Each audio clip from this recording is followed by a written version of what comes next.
Assalamualaikum warahmatullahi wabarakatuh. Salam sejahtera untuk kita semua.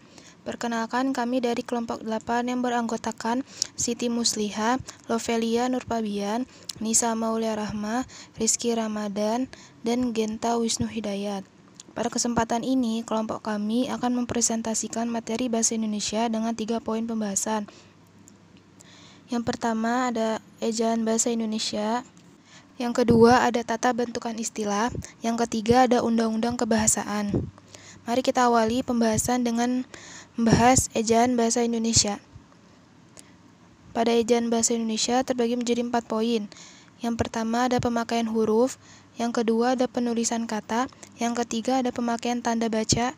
Dan yang terakhir ada penulisan unsur serapan. Yang pertama ada pemakaian huruf, yaitu pada huruf abjad. Huruf abjad adalah huruf yang digunakan dalam bahasa Indonesia yang terdiri dari 26 huruf. Yang pasti teman-teman sudah tahu, yaitu dari huruf A sampai huruf Z. Selanjutnya ada huruf vokal. Huruf vokal adalah bagian dari abjad yang melambangkan vokal dalam bahasa Indonesia yang terdiri dari 5 huruf. Huruf vokal juga digunakan untuk melambangkan fonem vokal. Hurufnya ada A, I, U, E, O. Contohnya misalnya pada penggunaan huruf vokal A pada awal kata yaitu kata api, dan pada pertengahan kata yaitu misalnya padi, dan pada akhir kata misalnya lusa. Contoh lain yaitu misalnya huruf vokal E, posisi awal yaitu misalnya emas, posisi tengah yaitu misalnya petak, dan posisi akhir yaitu sore. Contoh lain misalnya huruf vokal I, pada posisi awal contoh katanya misalnya ikat, pada posisi tengah contoh katanya misalnya simpan, dan pada posisi akhir contoh katanya adalah murni. Selanjutnya ada huruf konsonan. Huruf konsonan digunakan untuk melambangkan fonem-fonem konsonan. Dalam bahasa Indonesia terdiri dari 21 huruf, yaitu selain dari huruf vokal tadi. Contohnya misalnya huruf konsonan J, posisi pada awal kata misalnya adalah jalan. Untuk posisi tengah kata misalnya manja, dan untuk posisi akhir misalnya makhraj atau mikhraj.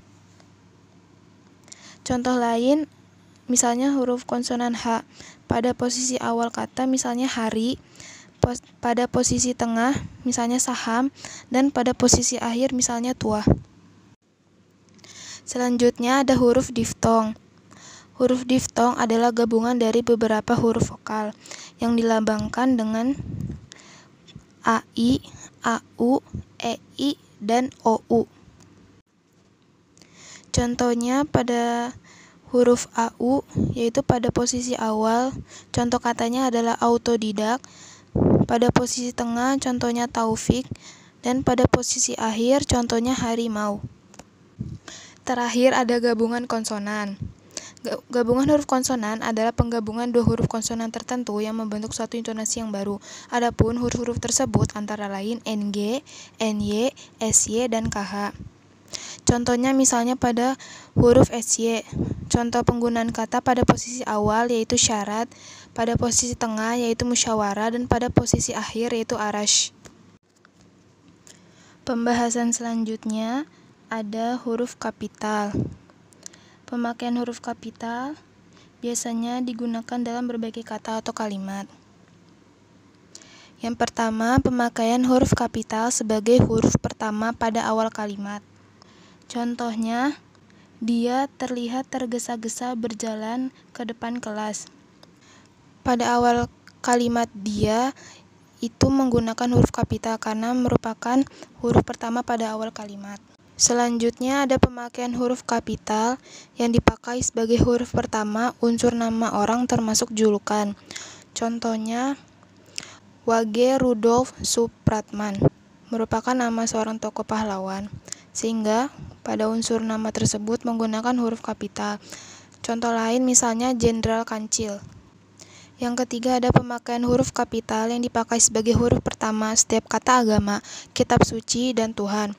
Contohnya misalnya agama Islam, Kristen, Hindu, atau penggunaan pada kitab suci yaitu Alkitab dan Al-Quran. Selanjutnya, pemakaian huruf kapital sebagai huruf pertama nama jabatan atau pangkat. Contohnya adalah Wakil Presiden Yusuf Kala. Contoh lain, Gubernur Kalimantan Utara. Selanjutnya adalah pemakaian huruf kapital dipakai dalam petikan langsung. Contohnya, silakan menempati kursi yang tersedia. Nah, salah satu contoh petikan ini setelah tanda petik kata silahkan itu S menggunakan huruf kapital karena itu merupakan petikan langsung. Contoh lain misalnya, jangan sombong kamu, Dina memperingatkan. Selanjutnya adalah pemakaian huruf kapital yang dipakai sebagai huruf pertama nama gelar kehormatan, keturunan, keagamaan, atau akademik. Contohnya adalah Sultan Hasanuddin, Haji Agus Salim, Dr. Muhammad Hatta. Selanjutnya ada pemakaian huruf kapital yang digunakan sebagai huruf pertama nama bangsa, suku bangsa, atau bahasa. Contohnya misalnya bangsa Indonesia, suku Jawa, bahasa Batak. Selanjutnya, pemakaian huruf kapital digunakan sebagai huruf pertama nama tahun, bulan, hari, hari besar, dan penamaan unsur peristiwa sejarah. Contohnya, hari Lebaran, bulan Ramadan, bulan April, hari Natal, Perang Dunia II. Selanjutnya adalah pemakaian huruf kapital digunakan untuk nama geografi. Contohnya adalah Bukit Barisan, Semarang, Selat Lombok, Gunung Ungaran, Amerika Serikat. Selanjutnya ada pemakaian huruf kapital yang digunakan sebagai huruf pertama semua kata, termasuk bentuk ulang sempurna dalam nama negara, lembaga, badan organisasi, atau dokumen, kecuali kata tugas seperti di, ke, dari, yang, dan, untuk. Contoh, misalnya Republik Indonesia. Contoh lain misalnya Kitab Undang-Undang Hukum Pidana. Contoh lainnya Perserikatan Bangsa-Bangsa. Selanjutnya, ada pemakaian huruf kapital digunakan sebagai huruf pertama unsur sikatan, nama gelar, pangkat, atau sapaan. Contoh misalnya SH atau Sarjana Hukum, KH atau Kiai Haji, DT atau Datuk, RA atau Raden Ayu. Yang terakhir, pemakaian huruf kapital yang digunakan sebagai huruf pertama kata penunjuk hubungan kekerabatan seperti bapak, ibu, kakak, adik, saudara, serta kata yang dipakai dalam penyapan atau pengucapan. Contohnya misalnya dalam petikan langsung yaitu misalnya silakan menempati kursi yang tersedia, Bu. Nah, kata Bu itu merupakan huruf kapital. Juga pemakaian kata Anda menggunakan huruf kapital. Selanjutnya adalah pemakaian huruf, yaitu huruf miring. Yang pertama, huruf miring yang dipakai untuk menuliskan judul buku, nama majalah, atau nama surat kabar yang dikutip dalam tulisan, termasuk dalam daftar pustaka. Misalnya adalah, saya sudah membaca buku Salah Asuhan karangan Abdul Muiz. Untuk penulisan judul buku Salah Asuhan itu menggunakan huruf miring. Contoh lain misalnya majalah Pojangga Baru menggelorakan semangat kebangsaan. Contoh lain, berita itu muncul dalam surat kabar Cakrawala. Selanjutnya yaitu huruf miring digunakan untuk menegaskan atau mengkhususkan huruf, bagian kata, atau kelompok kata dalam kalimat. Misalnya, huruf terakhir kata abad adalah D. Yang ditekankan di sini adalah abad dan huruf D. Contoh lain, dia tidak diantar, tetapi mengantar. Contoh selanjutnya, dalam bab ini tidak dibahas pemakaian tanda baca. Yang terakhir, huruf miring dipakai untuk menuliskan kata atau ungkapan dalam bahasa daerah atau bahasa asing. Misalnya, ungkapan Bhinneka Tunggal Ika dijadikan semboyan negara Indonesia. Contoh lain misalnya upacara Peusijuk atau tepuk tawar menarik perhatian wisatawan asing yang berkunjung ke Aceh. Catatan, yang pertama, nama diri seperti nama orang, lembaga, atau organisasi dalam bahasa asing atau bahasa daerah tidak ditulis dengan huruf miring. Yang kedua, dalam naskah tulisan tangan atau mesin tik, bukan komputer, bagian yang akan dicetak miring ditandai dengan garis bawah. Yang ketiga, kalimat atau teks berbahasa asing atau berbahasa daerah yang dikutip secara langsung dalam teks berbahasa Indonesia ditulis dengan huruf miring. Yang terakhir, ada huruf tebal. Yang pertama, huruf tebal dipakai untuk menegaskan bagian tulisan yang sudah ditulis miring. Misalnya, huruf DH, seperti pada kata Ramadan, tidak terdapat dalam ejaan bahasa Indonesia. Kata ET dalam ungkapan ora et labora berarti dan. Contoh kedua adalah huruf tebal dapat digunakan untuk menegaskan bagian-bagian karangan seperti judul buku, bab, atau subbab. Misalnya, 1.1 latar belakang dan masalah. Itu menggunakan huruf tebal. 1.1.1 latar belakang menggunakan huruf tebal, dan contoh lainnya. Penulisan kata. Yang pertama, kata dasar. Kata dasar merupakan kata yang belum diberi imbuhan dan ditulis sebagai satu kesatuan. Contoh kata dasar, bicara, makan, dan pergi. Selanjutnya, kata imbuhan. Kata dasar yang diberi imbuhan berupa awalan, sisipan, dan akhiran ditulis secara serangkai. Contoh, kata dasar bicara yang diberi awalan ber akan ditulis menjadi berbicara. Dan kata dasar makan yang diberi akhiran an akan ditulis menjadi makanan. Kemudian bentuk ulang. Penulisan bentuk ulang ditulis dengan menambahkan tanda penghubung di antara unsur-unsurnya. Contoh, anak-anak. Gabungan kata. Ada beberapa syarat gabungan kata. Yang pertama, kata yang membentuk gabungan kata ditulis terpisah satu dengan lainnya. 2. Gabungan kata diberi tanda penghubung untuk menghindarkan salah pengertian. Yang ketiga, jika bentuk dasar berupa gabungan kata, awalan atau akhiran, ditulis serangkai dengan kata yang langsung mengikuti atau mendahuluinya. Yang keempat, gabungan kata yang sekaligus mendapat awalan dan akhiran ditulis secara serangkai. Yang kelima, gabungan kata yang sudah dianggap sebagai sebuah kata ditulis secara serangkai. Contoh, bola basket yang ditulis bola spasi basket. Kemudian, buku sejarah strip baru, yang artinya yang baru itu bukunya, bukan sejarahnya. Dan bertepuk tangan. Pemenggalan kata. Ada dua pemenggalan kata, yaitu pemenggalan kata dasar dan pemenggalan kata turunan. Yang pertama, pemenggalan kata dasar. Ada beberapa syarat pemenggalan kata dasar. 1. Pemenggalan kata yang terdapat huruf-huruf vokal berurutan dilakukan di antara kedua huruf vokal itu. 2. Huruf diftong tidak dipenggal. 3. Pemenggalan kata yang terdapat huruf konsonan di tengah kata dilakukan sebelum huruf konsonan itu. 4. Pemenggalan kata yang terdapat dua huruf konsonan di tengah kata dilakukan di antara kedua huruf konsonan itu. Yang terakhir, pemenggalan kata yang di tengahnya terdapat 3 huruf konsonan atau lebih dilakukan di antara huruf konsonan pertama dan kedua. Contoh, yaitu naas, na-as. Kemudian pemenggalan kata turunan. Syaratnya yaitu apabila kata berimbuhan yang bentuk kata dasarnya mengalami perubahan, maka pemenggalan dilakukan seperti kata dasar. 2. Pemenggalan kata bersisipan dilakukan seperti pada kata dasar. Contoh, menatap. Kemudian kata depan. Penulisan kata depan itu di, ke, dan dari terpisah dari kata yang mengikutinya. Contoh, partikel. Spasi mana. Yang pertama, partikel lah, kah, dan tah ditulis serangkai dengan kata yang mendahuluinya. Contoh, simpanlah. Yang kedua, partikel pun ditulis terpisah dari kata yang mendahuluinya. Contoh, apapun. Yang ketiga, partikel per ditulis terpisah dengan kata yang mengikutinya.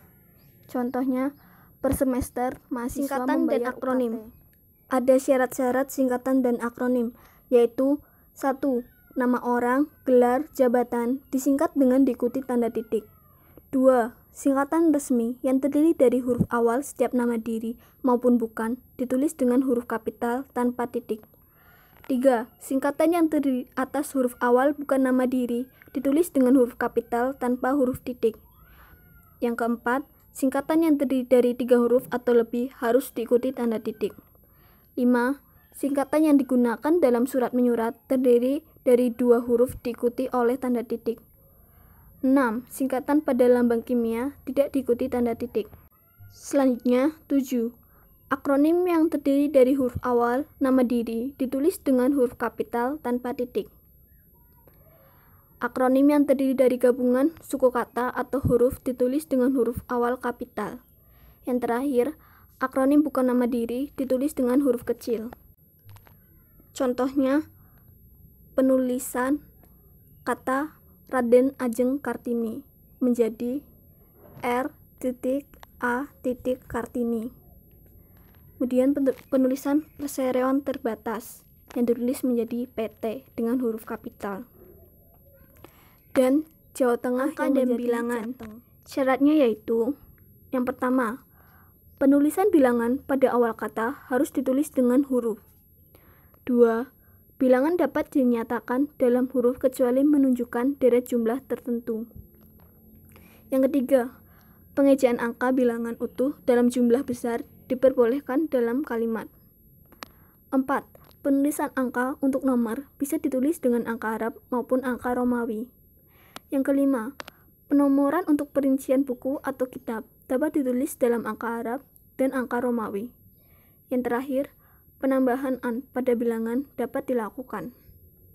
Contoh, 2 orang siswa di sekolahku meraih juara lomba. Contoh yang kedua, paman membeli rumah seharga 250 juta rupiah. Kemudian, penulisan kata ganti ku, kau, ku, mu, dan nya. Yang pertama, penulisan kata ganti ku dan kau serangkai dengan kata yang mengikutinya. Contoh, ku punya. 2. Penulisan kata ganti ku, mu, dan nya serangkai dengan kata yang mendahulunya. Contoh, bajuku. Terakhir, kata sandang si dan sang. Kata sandang si dan sang ditulis terpisah dengan kata yang mengikutinya. Contoh, si kancil mencuri timun. Penulisan tanda baca. Ada beberapa tanda baca yang sering kita gunakan saat menulis. Di antaranya, yang pertama ada tanda titik. Tanda ini dipakai pada akhir kalimat pernyataan. Contohnya, menggunakan tanda baca dengan benar agar tidak terjadi kesalahpahaman titik. Yang kedua, tanda koma. Tanda ini dipakai di antara unsur-unsur dalam suatu pemerincian atau pembilangan. Contohnya, studio tersebut tersedia berupa gitar, drum, dan bass. Yang selanjutnya, ada tanda seru. Tanda seru dipakai untuk mengakhiri ungkapan atau pernyataan yang berupa seruan atau perintah yang menggambarkan kesungguhan, ketidakpercayaan, atau emosi yang kuat. Misalnya, jangan letakkan benda itu di depan saya, seru. Kemudian ada tanda titik koma. Tanda ini dipakai sebagai pengganti kata penghubung untuk memisahkan kalimat setara yang satu dari kalimat setara yang lain di dalam kalimat majemuk. Contohnya, hari makin sore, titik koma, kami belum selesai juga. Lalu ada tanda titik dua. Tanda ini dipakai pada akhir suatu pernyataan lengkap yang diikuti pemerincian atau penjelasan. Misalnya, Fakultas Ekonomi UNES memiliki 4 jurusan. Titik 2, akuntansi, manajemen, ekonomi pembangunan, dan pendidikan ekonomi. Selanjutnya ada tanda hubung. Tanda hubung dipakai untuk menyambung unsur kata-kata ulang. Misalnya, anak-anak kelaparan di negara Afrika adalah akibat globalisasi. Tanda baca selanjutnya ada tanda elipsis. Tanda elipsis dipakai untuk menulis ujaran yang tidak selesai dalam suatu dialog. Misalnya, plak, elipsis, alhamdulillah, elipsis. Kuda itu berjalan dengan cepat, sampai-sampai orang itu tidak bisa mengendalikannya. Di depan terlihatlah jurang yang sangat dalam. Kemudian ada tanda tanya.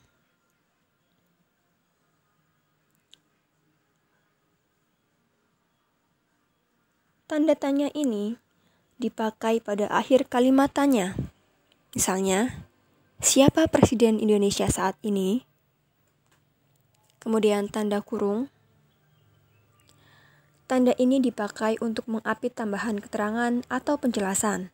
Misalnya, jumlah barang yang diminta pada berbagai tingkat harga disebut demand, dalam kurung permintaan.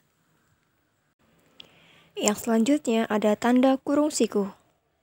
Tanda kurung siku dipakai untuk mengapit keterangan dalam kalimat penjelas yang terdapat dalam tanda kurung.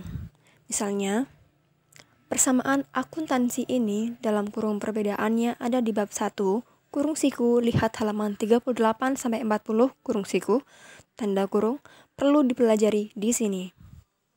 Dan yang selanjutnya ada tanda petik. Tanda petik dipakai untuk mengapit petikan langsung yang berasal dari pembicaraan, naskah, atau bahan tertulis lain. Misalnya, Pasal 36 UUD 1945 berbunyi, bahasa Indonesia, bahasa negara adalah bahasa Indonesia. Lalu ada tanda petik tunggal. Tanda ini dipakai untuk mengapit petikan yang terdapat dalam petikan lain. Misalnya, dia bilang padaku, jangan kau ganggu dia, seketika aku ingin mengingatkannya kembali, ujar Andi. Kemudian ada tanda garis miring. Tanda garis miring dipakai dalam nomor surat, nomor pada alamat, dan penandaan masa 1 tahun yang terbagi dalam 2 tahun takwim. Misalnya, nomor 7 garing PK garing 2 garing 2013. Dan yang terakhir ada tanda penyingkat atau apostrof. Tanda ini dipakai untuk menunjukkan penghilangan bagian kata atau bagian angka tahun dalam konteks tertentu. Misalnya, Budi bertugas sebagai pembaca pembukaan UUD 45. Untuk materi penulisan tanda baca yang lebih lengkap dapat dilihat di situs web dengan alamat puebi.readthedocs.io. Penulisan unsur serapan. Dalam perkembangannya, bahasa Indonesia menyerap unsur dari berbagai bahasa, baik dari bahasa daerah, seperti bahasa Jawa, Sunda, dan Bali, maupun dari bahasa asing, seperti bahasa Sanskerta, Arab, Portugis, Belanda, Cina, dan Inggris. Berdasarkan taraf integrasinya, unsur serapan dalam bahasa Indonesia dapat dibagi menjadi 2 kelompok besar. Pertama, unsur asing yang belum sepenuhnya terserap ke dalam bahasa Indonesia, seperti de facto dan de jure. Unsur-unsur itu dipakai dalam konteks bahasa Indonesia, tetapi cara pengucapan dan penulisannya masih mengikuti cara asing. Kedua, unsur asing yang penulisan dan pengucapannya disesuaikan dengan kaidah bahasa Indonesia. Dalam hal ini, penyerapan diusahakan agar ejaannya diubah seperlunya sehingga bentuk Indonesianya masih dapat dibandingkan dengan bentuk asalnya. Contoh penulisan unsur serapan. AA dari Belanda menjadi A. Contohnya, kata oktav, huruf A-nya menjadi 1 oktav. AU tetap AU. Contohnya, audiogram tetap menjadi audiogram. AE tetap menjadi AE bila tidak bervariasi dengan E. Contoh, aerob dengan menghilangkan huruf E. AI tetap AI. Contoh, trailer tetap menjadi trailer. AE bila bervariasi dengan E menjadi E. Contoh, hemoglobin menjadi hemoglobin. C di awal A, U, O, dan K berubah menjadi K. Kubik menggunakan C berubah menjadi kubik menggunakan K. C di awal E, L, OE, dan Y berubah menjadi S. Contoh, sentral menggunakan C menjadi sentral menggunakan S. CC di awal O, U, dan konsonan menjadi K. Contoh, accommodation menjadi akomodasi menggunakan K. CC di awal E dan L menjadi KS. Contoh, accent menjadi aksen menggunakan KS. CCH dan CH di muka A, O, dan konsonan menjadi K. Contoh, sakarin menggunakan CC menjadi sakarin menggunakan K. CH yang lafalnya S atau SY menjadi S. Contoh, mesin menjadi mesin. C. Sanskerta menjadi S. Contoh, sastra menggunakan C menjadi sastra menggunakan S. E tetap menjadi E. Contoh, efek menjadi efek. EA tetap menjadi EA. Contoh, idealis tetap menjadi idealis. EE dari Belanda menjadi E. Contoh, stratosfer menjadi stratosfer dengan E1. Unsur serapan yang sudah lazim dieja sesuai dengan ejaan bahasa Indonesia tidak perlu dirubah lagi. Contoh, bengkel, nalar, rabu, dongkrak, napas, selasa, faedah, paham, senin, kabar, perlu, sirsak, khotbah, pikir soal, koperasi, populer, telepon, dan lahir. Tata bentukan istilah. Tata bentukan istilah sudah diatur dalam Keputusan Menteri Pendidikan Nasional Republik Indonesia Nomor 146U Tahun 2004 tentang Pedoman Umum Pembentukan Istilah. Tata istilah secara terminologi yaitu perangkat asas dan ketentuan pembentukan istilah serta kumpulan istilah yang dihasilkannya. Kata atau frase yang dipakai sebagai nama atau lambang yang dengan cermat mengungkapkan makna konsep, proses, keadaan, atau sifat yang khas dalam bidang ilmu pengetahuan, teknologi, dan seni.